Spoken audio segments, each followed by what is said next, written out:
Hi welcome back to me. ಇವತ್ತು ಬಂದ್ಬಿಟ್ಟು Sunday fun day, everything relaxing day. And ಇವತ್ತು ಎದ್ದಿದ್ದು ಕೂಡ ಲೇಟ್ ಆಯಿತು, ಆಲ್ರೆಡಿ 8 ಗಂಟೆ ಆಗಿದೆ. ಸೊ ಬೇಗ ಮೊದಲಿಗೆ ಬ್ರೇಕ್ಫಾಸ್ಟ್ ಮಾಡ್ಕೊಂಡ್ಬಿಡೋಣ ಅಂತ. ಸೊ ಬ್ರೇಕ್ಫಾಸ್ಟ್ಗೆ ಇವತ್ತು ಆಲೂ ದಮ್ ಬಿರಿಯಾನಿ ಮಾಡ್ತಾ ಇದ್ದೀನಿ. ಸೊ ಹೇಗೆ ಮಾಡ್ತೀನಿ ಏನಂತ ರೆಸಿಪಿ ಕೂಡ ಶೇರ್ ಮಾಡ್ತಾ ಇದ್ದೀನಿ. ಡಿಲೇ ಮಾಡಿದೆ, ಶುರು ಮಾಡೋಣ ಬನ್ನಿ. ಸೊ ಇದಕ್ಕೆ ಬಂದ್ಬಿಟ್ಟು ಕೆಲವೊಂದು ಐಟಮ್ಸ್ನ ಆರ್ಡರ್ ಮಾಡ್ಕೊಂಡಿದ್ದೆ.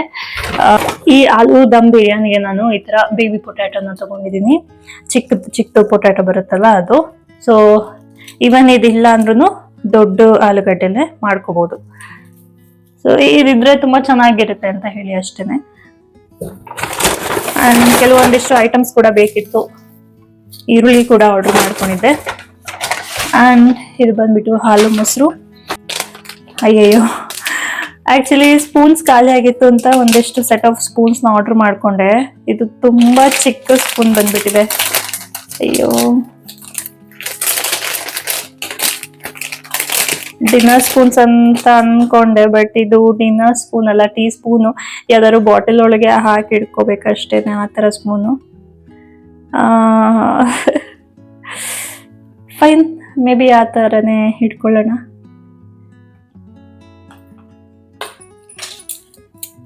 ಸಿ ಎಷ್ಟು ಪುಟಾಣಿ ಸ್ಪೂನ್ ಇದೆ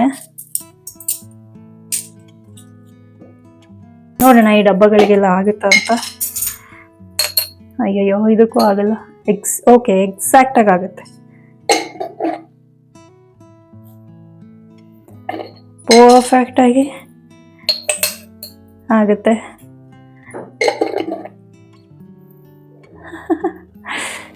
ಏನೋ ಮಾಡಕ್ ಹೋಗಿ ಏನೋ ತರಿಸಿದಾಯ್ತು.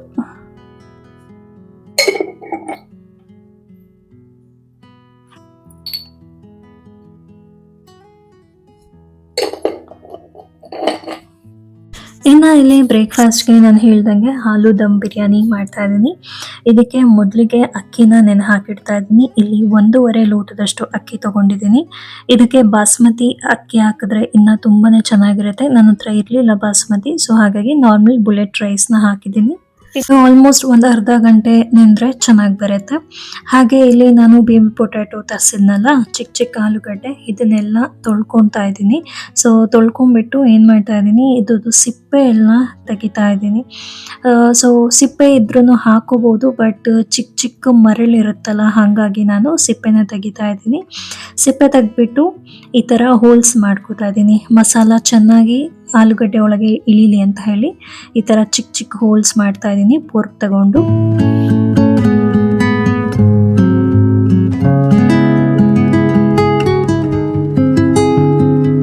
ಅದನ್ನೆಲ್ಲ ಒಂದು ಸೈಡಿಗೆ ಇಟ್ಕೊಂಡಾಯ್ತು. ಇನ್ನು 2 ಈರುಳ್ಳಿ ತೊಗೊಂಡಿದ್ದೀನಿ. ಇವಾಗ ಇದನ್ನ ಫ್ರೈ ಮಾಡ್ಕೊಳ್ಳೋದಕ್ಕೆ ಸ್ಟಾರ್ಟಿಂಗು ಚಿಕ್ಕದಾಗಿ ಉದ್ದದಾಗಿ ಕಟ್ ಮಾಡ್ಕೊಂಡಿದ್ದೀನಿ.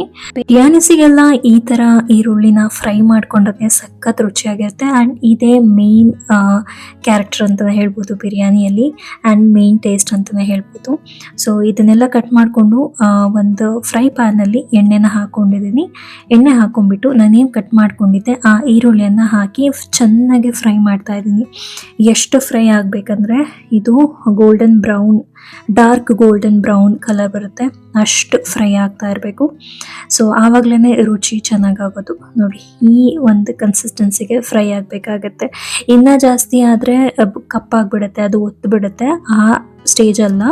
ಸೊ ಇನ್ ಬಿಟ್ವೀನ್ ನಮಗೆ ಲೈಟ್ ಗೋಲ್ಡನ್ ಬ್ರೌನ್ ಹಾಗೆ ಬ್ಲ್ಯಾಕ್ ಕಲರ್ ಅದು ಬರುತ್ತಲ್ಲ, ಆ ಕನ್ಸಿಸ್ಟೆನ್ಸಿಲಿ ಬೇಕು ಈರುಳ್ಳಿ.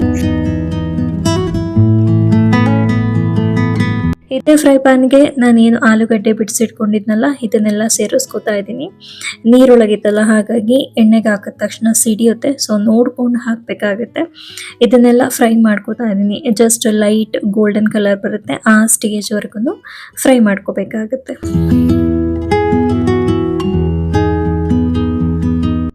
ಇನ್ನು ಈ ಫ್ರೈ ಮಾಡ್ಕೊಂಡಿರೋ ಆಲೂಗಡ್ಡೆನ ಮ್ಯಾರಿನೇಟ್ ಮಾಡಬೇಕಾಗುತ್ತೆ. ಸೊ ಮ್ಯಾರಿನೇಷನ್ಗೆ ಅಂತ ಹೇಳಿ ಇಲ್ಲಿ ಒಂದು ಪಾತ್ರೆಗೆ ಮೊಸರು ತಗೊಂಡಿದ್ದೀನಿ. ಮಸಾಲ ಸಾಕಷ್ಟು ಬೇಕಂದ್ರೆ ಜಾಸ್ತಿನೇ ಮೊಸರು ತಗೋಬಹುದು, ಡಿಪೆಂಡ್ಸ್ ಆನ್ ನಿಮ್ಮ ಮೇಲೆ ಅಷ್ಟೇನೆ. ಈ ಮೊಸರಿಗೆ ಫ್ರೈ ಮಾಡ್ಕೊಂಡಿರೋ ಆಲೂಗಡ್ಡೆನ ಸೇರಿಸ್ಕೊಂಡಿದ್ದೀನಿ. ಅದ್ರ ಜೊತೆ ಸ್ವಲ್ಪ ಮಸಾಲಗಳು, ಅಚ್ಕಾರದ ಪುಡಿ, ಅರಿಶಿನ ಪುಡಿ, ಗರಂ ಮಸಾಲ, ಬಿರಿಯಾನಿ ಮಸಾಲ, ಧನಿಯಾ ಪುಡಿ, ಕಸೂರಿ ಮೆಥಿ, ಮತ್ತೆ ನಾನೇನು ಫ್ರೈ ಮಾಡ್ಕೊಂಡಿದ್ದೆ ಈರುಳ್ಳಿ ಸ್ವಲ್ಪ ಸೇರಿಸ್ಕೊಂಡಿದ್ದೀನಿ. ಇದ್ರ ಜೊತೆ ಪುದೀನ ಹಾಗೆ ಸಾಂಬಾರ್ ಸೊಪ್ಪನ್ನ ಚಿಕ್ಕದಾಗಿ ಕಟ್ ಮಾಡ್ಕೊಂಡು ಸೇರಿಸ್ಕೊಂಡಿದ್ದೀನಿ. ಹಾಗೆ ಸ್ವಲ್ಪ ಉಪ್ಪು ಹಾಕೊಂಡು ಇದನ್ನ ನೀಟಾಗಿ ಕಲಿಸ್ಕೊಂಡು ಸ್ವಲ್ಪ ಒಂದು ಅರ್ಧ ಗಂಟೆ ಇಡಬೇಕಾಗುತ್ತೆ. ಅರ್ಧ ಗಂಟೆ ಅಂದ್ರೆ ನಾವೆಲ್ಲ ಪ್ರೋಸೆಸ್ ಮುಗಿಯುವಷ್ಟರಲ್ಲಿ ಅರ್ಧ ಗಂಟೆ ಆಗೇ ಆಗುತ್ತೆ. ಸೊ ಅದನ್ನ ಇಟ್ಟಿದ್ದೀನಿ. ಇನ್ನೊಂದು ಕಡೆ ಅನ್ನ ಮಾಡ್ಕೊಳ್ಳೋದಕ್ಕೆ ಅಂತ ನಾನು ಪಾತ್ರೆಲೆ ಅನ್ನ ಮಾಡ್ಕೊಳ್ತಾ ಇದ್ದೀನಿ. ಬಿರಿಯಾನಿಗೆ ಈ ತರ ಮಾಡಿದ್ರೇನೆ ಚಂದ. ಸೊ ಬಿಸಿ ನೀರು ಇಟ್ಟಿದ್ದೆ. ಆ ಬಿಸಿ ನೀರಿಗೆ ಸ್ವಲ್ಪ ಪಲಾವ್ ಮಸಾಲೆಗಳನ್ನ ಹಾಕೊಂಡ್ಬಿಟ್ಟು ಉಪ್ಪು ಹಾಕೊಂಡು ಅದನ್ನ ಕುದಿಲಿಕ್ಕೆ ಇಡ್ತಾ ಇದ್ದೀನಿ. ಕುದ್ದಾದ ನಂತರ ನಾನೇನು ನೆನೆಸಿಟ್ಟಿದ್ದೆ ಆ ಅಕ್ಕಿನ ಇದರೊಳಗೆ ಹಾಕ್ತಾ ಇದ್ದೀನಿ. ಇದು ಒಂದು 70% ಬೇಯಬೇಕಾಗುತ್ತೆ. ಇನ್ನು 30% ಅದು ದಮ್ ಕಟ್ಟಿದಾಗ ಬೇಯುತ್ತೆ.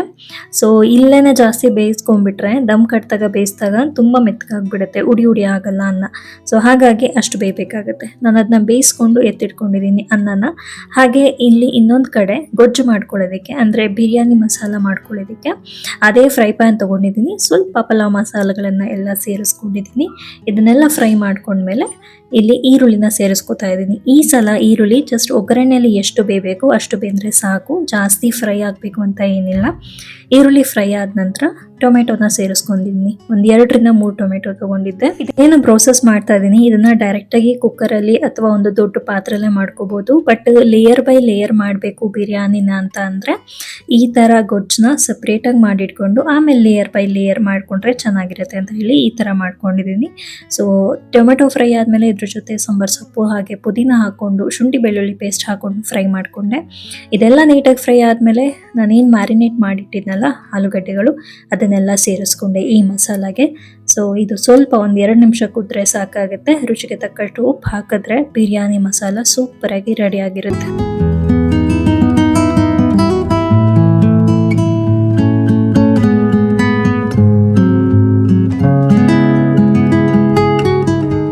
ಇನ್ನು ಬಿರಿಯಾನಿ ಲೇಯರಿಂಗ್ ಶುರು ಮಾಡೋಣ. ಒಂದು ದೊಡ್ಡ ಪಾತ್ರೆ ಇದ್ರೆ ಪಾತ್ರೆ ತಗೊಳ್ಳಿ, ಅಥವಾ ನನ್ನ ಹತ್ರ ದೊಡ್ಡ ಪಾತ್ರೆ ಅಂತ ಇರುತ್ತೆ ಈ ಕುಕ್ಕರ್ ಒಂದೇ.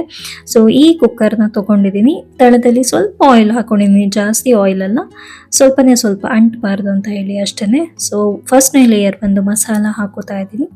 ಅದ್ರ ಮೇಲೆ ರೈಸ್ನ ಸೇರಿಸ್ಕೊತಾ ಇದ್ದೀನಿ. ರೈಸ್ ಲೇಯರ್ ಸೇರಿಸ್ಕೊಂಡಾದ್ಮೇಲೆ ಇದನ್ನ ಜಸ್ಟ್ ಫ್ಲಾಟ್ ಮಾಡಬೇಕಾಗತ್ತೆ ರೈಸ್ನೆಲ್ಲ. ಅಂದರೆ ಸ್ವಲ್ಪ ದಮ್ ಕಟ್ಟಬೇಕಲ್ಲ ಚೆನ್ನಾಗಿ, ಹಾಗಾಗಿ ಈ ಥರ ಫ್ಲಾಟ್ ಸರ್ಫೇಸ್ ಮಾಡಬೇಕಾಗತ್ತೆ.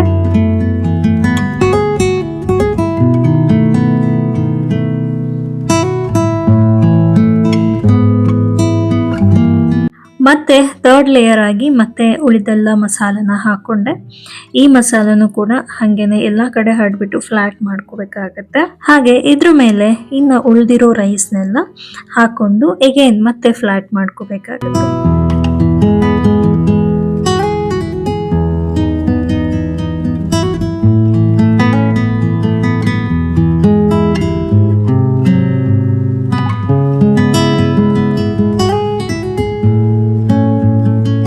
ಇದೆಲ್ಲ ಆದ್ಮೇಲೆ ಲಾಸ್ಟಿಗೆ ನಾವೇನು ಫ್ರೈ ಮಾಡಿ ಇಟ್ಕೊಂಡಿದ್ವಲ್ಲ ಆ ಈರುಳ್ಳಿಗಳು ಅದನ್ನ ಸ್ಪ್ರಿಂಕಲ್ ಮಾಡಬೇಕಾಗತ್ತೆ ಲಾಸ್ಟಿಗೆ ಮೇಲೆ ಲೇಯರ್ಗೆ. ಇದ್ರ ಜೊತೆ ಕೇಸರಿ ಹಾಲನ್ನ ಸೇರಿಸ್ಕೊತಾ ಇದ್ದೀನಿ. ಬಿಸಿ ಹಾಲಿಗೆ ಕೇಸರಿ ದಳವನ್ನ ಹಾಕಿದ್ದೆ, ಒಳ್ಳೆ ಕಲರ್ ಬರುತ್ತೆ ಅಂತ ಹೇಳಿ, ಫ್ಲೇವರ್ ಕೂಡ ಚೆನ್ನಾಗಿರುತ್ತೆ. ಹಾಗೆ ಸ್ವಲ್ಪ ತುಪ್ಪವನ್ನ ಸೇರಿಸ್ಕೊಂಡೆ. ಇದ್ರ ಮೇಲೆ ಒಂದು 1/2 ಟೀ ಸ್ಪೂನ್ ಅಷ್ಟು ಬಿರಿಯಾನಿ ಮಸಾಲ ಹಾಕಿದ್ರೆ ಇನ್ನ ಚೆನ್ನಾಗಿ ಫ್ಲೇವರ್ ಬರುತ್ತೆ.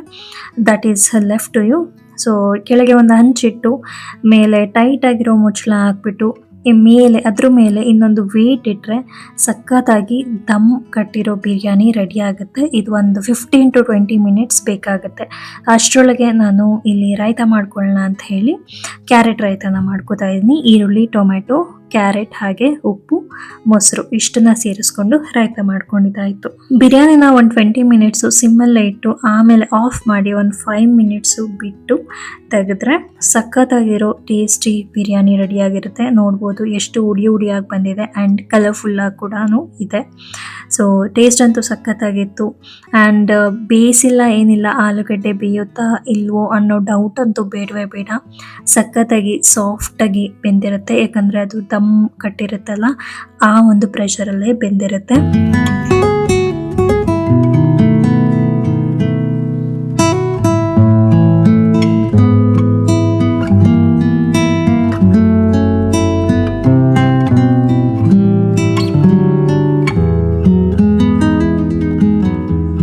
ನಾವು ತಿನ್ಬೇಕಾದ್ರೆ ಅಮ್ಮನೂ ಕೂಡ ಆ ಸ್ಮೆಲ್ಗೆ ಬಂದು ಕೂತ್ಕೊಂಡಿದ್ರು ಆಲೂಗಡ್ಡೆಗೋಸ್ಕರ. ಸೊ ಅಷ್ಟು ಸಖತ್ತಾಗಿ ಸೂಪರಾಗಿತ್ತು. ಸ್ಮೆಲ್ಲು ಕೂಡ ಹೌದು, ಹಾಗೆ ಟೇಸ್ಟ್ ಕೂಡ ಹೌದು. ಇದನ್ನು ಮಾಡ್ಕೊಳ್ಳೋಕ್ಕೆ ತುಂಬಾ ಟೈಮ್ ಬೇಕಾಗುತ್ತೆ, ಫ್ರೀ ಇದ್ದಾಗ ಮಾಡ್ಕೋಬೋದು. ಅಷ್ಟೇ ಇವತ್ತಿನ ಸಮಾಚಾರ. You all take care. Thank you so much for watching. ಮತ್ತೆ ಸಿಗ್ತೀನಿ.